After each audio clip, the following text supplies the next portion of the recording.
Precisament, Òmnium Badalona va celebrar dissabte a la nit una nova edició de Trencant Setges, un conjunt d'activitats per commemorar els fets de 1714.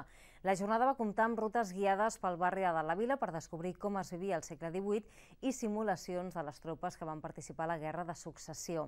L'antiga llotja dels pescadors va acollir dissabte a la nit una xerrada a càrrec del catedràtic d'Història de la Universitat de Barcelona, Francesc Xavier Hernández, qui va explicar tots els detalls de la Guerra de Successió als assistents. Acte seguit, la platja dels pescadors es va convertir en l'escenari d'un espectacle dramatitzat que va servir per recrear el paper dels badalonins en aquest conflicte. L'Orfeó Badaloní també va col·laborar en la jornada amb la interpretació de diversos cants. El govern de Catalunya no pot atendre les necessitats bàsiques dels seus ciutadans quan és dramàticament conscient del dèficit a què ens condemna el sistema de finançament.